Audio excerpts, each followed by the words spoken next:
हे दोस्तों, क्या हाल चाल है? कैसे हैं आप लोग? अच्छे हैं? जी हाँ दोस्तों, मैं भी अच्छा हूँ। उम्मीद करता हूँ भाई आपकी लाइफ में सब बढ़िया चल रहा होगा। दोस्तों, इन दोनों टीवी और समाचार में आप देख ही रहे होंगे कि यूक्रेन रूस युद्ध से भी ज्यादा हमारे पड़ोसी देश श्रीलंका के बारे में दिखाया जा रहा है। ऐसा इसलिए क्योंकि भारत के दक्षिण छोर पर बसा ये देश पूरी तरह से कंगाल हो गया है। आलम यह है कि यहाँ 1 किलो चावल की कीमत 500 रुपए से भी ज्यादा हो गई है और दूध का पाउडर 2000 रुपए का बिक रहा है।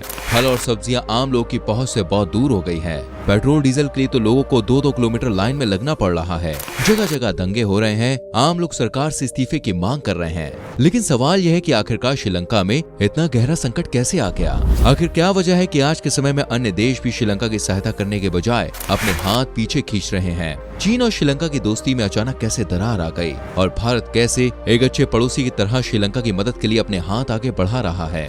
हर साल लाखों की संख्या में सैलानी इस देश का दीदार करने जाते हैं, लेकिन आज श्रीलंका का वही हाल हो रहा है जो एक समय पर वेनेजुएला और जिम्बाब्वे के साथ हो चुका है। श्रीलंका के पास अपनी जरूरत का सामान खरीदने तक का पैसा नहीं बचा है। दोस्तों, इस वीडियो में हम जानेंगे श्रीलंका की वर्तमान स्थिति के बारे में। साथ ही हम ये भी आपको बताएंगे कि आखिर श्रीलंका इस हालात तक कैसे पहुंचा, इसमें चीन की क्या भूमिका रही है और अब श्रीलंका इस समस्या से कैसे छुटकारा पा सकता है। ये सब जानने के लिए आप बने रहिए इस वीडियो में अंत तक हमारे साथ। तो दोस्तों, चलिए सबसे पहले श्रीलंका के ताजा हालातों के बारे में आपको बता देते हैं। श्रीलंका में साल 2019 से राजपक्षे परिवार शासन कर रहा है। इस परिवार के भाई और अन्य परिवार के लोग सभी मुख्य पदों पर बैठे हुए हैं। राजपक्षे परिवार के खिलाफ अब श्रीलंका के लोग सड़कों पर उतरकर विरोध प्रदर्शन कर रहे हैं। इस परिवार की गलत नीतियों ने देश को बर्बाद कर दिया है। इसके बावजूद ना तो सरकार अपनी गलती को सुधार रही है और ना ही अपने पदों से इस्तीफा दे रही है। आपको बता दें कि श्रीलंका में इस समय 200 से 300 रुपए का एक ब्रेड का पैकेट मिल रहा है। चीनी और चावल 500 रुपए किलो में बिक रहे हैं। पेट्रोल 260 रुपए और डीजल लगभग 200 रुपए का बिक रहा है। इतना ही नहीं, देश में भयंकर बिजली संकट भी पैदा हो गया है। आम लोगों को दिन में 10 से 12 घंटे बिजली कटौती का सामना करना पड़ रहा है, जिससे बच्चों की पढ़ाई भी प्रभावित हो रही है। जरूरी सामान लेने के लिए चारों तरफ हाहाकार और लूटपाट हो रही है। लोग सुबह दूध और ब्रेड के लिए लाइन में लगते हैं। इस तरह हर जगह महामारी हो रही है। राशन की दुकान के बाहर सेना के जवानों को तैनात किया जा रहा है और सेना की मौजूदगी में ही सभी जरूरी सामान लोगों को तय मात्रा में दिए जा रहे हैं। शेयर मार्केट का हाल तो बिल्कुल खस्ता हो गया है। लोगों का बैंक और शेयर मार्केट से भरोसा पूरी तरह से उठ गया है।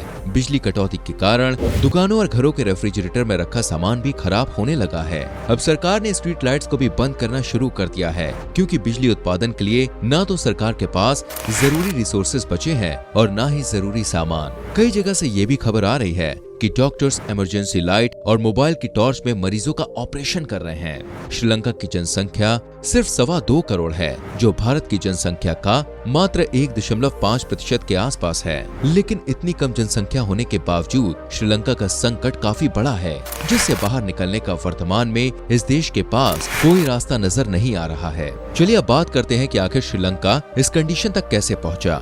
दोस्तों, भारत और श्रीलंका का इतिहास काफी पुराना है। रामायण में भी दोनों देशों का जिक्र मिलता है, जिससे साफ जाहिर है कि ये दोनों देश ही काफी प्राचीन हैं। हमारे देश की तरह ही श्रीलंका पर भी ब्रिटेन ने कई साल तक हुकूमत चलाई है और सन 1948 में इसे अंग्रेजों से आजादी मिली है। आजादी के कई साल बाद तक सब कुछ ठीक रहा। गड़बड़ी साल 2010 से शुरू हुई। श्रीलंका में राजनीतिक अस्थिरता काफी ज्यादा बढ़ गई। पिछले 12 साल के दौरान यहाँ पर 5 बार सत्ता परिवर्तन हुआ है। साल 1951 से 2015 तक श्रीलंका फ्रीडम पार्टी ने राज किया। इसके बाद साल 2015 से 18 तक यूनाइटेड नेशनल पार्टी की सरकार रही। अक्टूबर 2018 से दिसंबर 2018 तक श्रीलंका पोदुजना पेराम्यूना की पार्टी ने गद्दी संभाली। दिसंबर 2018 से नवंबर 2019 तक एक बार फिर यूनाइटेड नेशनल पार्टी सत्ता में रही। नवंबर 2019 से लेकर अभी तक गोटबाया राजपक्षे इस देश के राष्ट्रपति बने हुए हैं और उनके भाई महिंदा राजपक्षे देश के प्रधानमंत्री हैं। इन्हीं के भाई चमल राजपक्षे देश के सिंचाई मंत्री हैं और एक अन्य भाई बासिल राजपक्षे देश के वित्त मंत्री हैं। प्रधानमंत्री महिंदा राजपक्षे के बेटे नमल राजपक्षे देश के खेल मंत्री हैं। शिशेंद्र राजपक्षे और निपुणा रानावका सहित अन्य कई लोग इस परिवार के सदस्य हैं और यही परिवार मिलकर देश चला रहा है। लेकिन सरकार की गलत नीतियों और भ्रष्टाचार के कारण देश लगातार बर्बाद होता चला गया। श्रीलंका को सबसे गहरा झटका कोरोना महामारी के समय लगा। इस देश की जीडीपी का 10% हिस्सा टूरिज्म सेक्टर से आता है, लेकिन 2 साल तक कोरोना के कारण टूरिज्म इंडस्ट्री पूरी तरह से ठप पड़ गई, जिसकी वजह से श्रीलंका को सालाना $4 बिलियन का नुकसान झेलना पड़ा। लाखों लोगों को अपनी नौकरी से हाथ धोना पड़ा। अन्य देशों में नौकरी के लिए गए हुए श्रीलंकाई लोग भी अपने देश वापस लौट कर आए, जिससे देश में आर्थिक बोझ बढ़ने लगा। इस वजह से श्रीलंका की सरकार लगातार अन्य देशों और IMF जैसी संस्थाओं से कर्ज लेती रही। साल 2022 में श्रीलंका का कुल कर्ज बढ़कर $51 अरब तक पहुंच गया।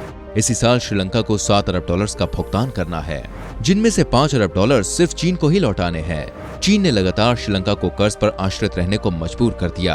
अब जब श्रीलंका दिवालिया हो गया तो चीन ने मदद करने से इनकार कर दिया। श्रीलंका का विदेशी मुद्रा भंडार भी लगातार कम होता जा रहा है। साल 2020 की शुरुआत तक जो विदेशी मुद्रा भंडार $7.8 बिलियन का था, वो आज घटकर $2.5 बिलियन से भी कम का रह गया है।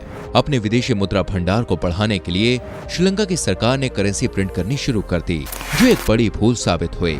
इसी वजह से यहाँ इन्फ्लेशन लगातार बढ़ता चला गया। आज यहाँ महंगाई 19% की दर को पार कर चुकी है, जो पूरे एशिया के इतिहास में सबसे ज्यादा है। टूरिज्म इंडस्ट्री के अलावा और भी वजह है जिसने श्रीलंका की अर्थव्यवस्था को पूरी तरह से बर्बाद कर दिया है। पिछले साल श्रीलंका की सरकार ने देश में खेती-बाड़ी के लिए हानिकारक कीटनाशक का इस्तेमाल करना बंद कर दिया। इससे श्रीलंका में फल सब्जियों के उत्पादन में 25 से 30% की कमी देखी गई, क्योंकि बहुत से किसानों को जैविक खेती के बारे में ज्यादा जानकारी नहीं थी। उस समय श्रीलंका और चीन के बीच काफी अच्छे संबंध थे और श्रीलंका ने चीन से नेचुरल फर्टिलाइजर्स की गुहार लगाई थी, लेकिन विदेशी मुद्रा कम होने के कारण डील कैंसिल कर दी गई। इसके बाद भारत ने नीम नाइट्रोजन फर्टिलाइजर्स श्रीलंका को मुहैया कराए। श्रीलंका की सरकार ने लोगों पर बोझ कम करने और उनकी खरीदारी करने की शक्ति बढ़ाने के लिए देश में टैक्स की कटौती करनी शुरू कर दी। एक और सरकार के पास पैसा नहीं है, विदेशी कर्ज लगातार बढ़ता ही जा रहा है। ऐसे में देश के भीतर टैक्स कटौती करने का फैसला काफी नासमझी भरा रहा। चीन और यूक्रेन के युद्ध से भी श्रीलंका को नुकसान हो रहा है।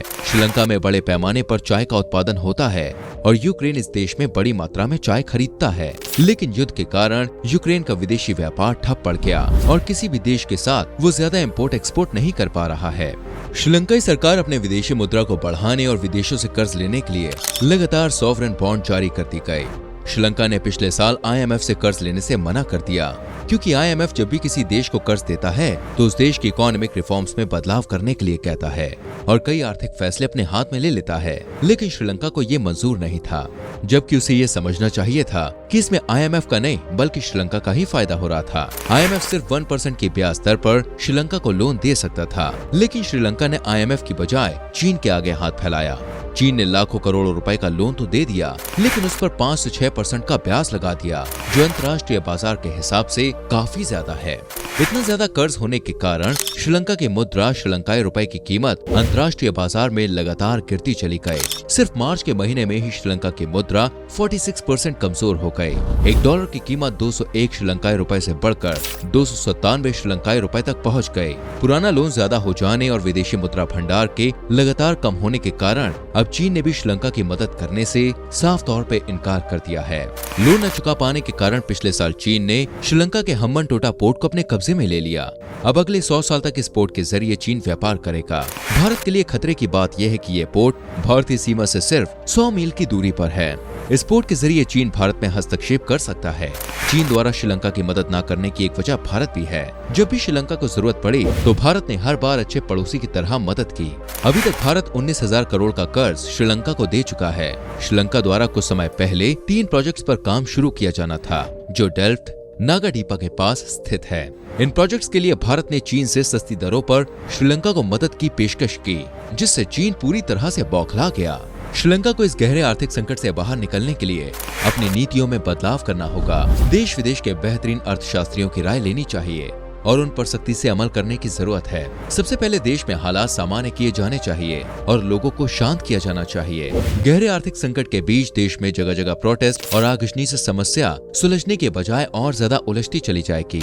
साथ ही राजपक्षे परिवार को सरकार में अपनी हिस्सेदारी कम करके काबिलियत और हुनर वाले लोगों को कैबिनेट में जगह देनी चाहिए और ऐसे नेताओं का चयन करना चाहिए जिनकी लोगों के बीच में अच्छी पकड़ हो। आर्थिक समस्या कोई आम समस्या नहीं है और इसे कुछ घंटों या दिनों में दूर नहीं किया जा सकता, लेकिन अगर प्लान बनाकर समझदारी के साथ सभी को साथ लेकर काम किया जाए तो बड़ी से बड़ी समस्या को दोस्तों सुलझाया जा सकता है। उम्मीद करते हैं कि आपको ये वीडियो अच्छी लगी होगी। आप जान गए होंगे कि आखिर श्रीलंका कंगाली के कगार पर कैसे पहुंच गया और कैसे वो इस संकट से बाहर आ सकता है। इस पूरे मामले में भारत की भूमिका काफी अहम होने वाली है, क्योंकि अब श्रीलंका समझ गया है कि कोई भी दोस्त से पहले पड़ोसी ही काम आता है।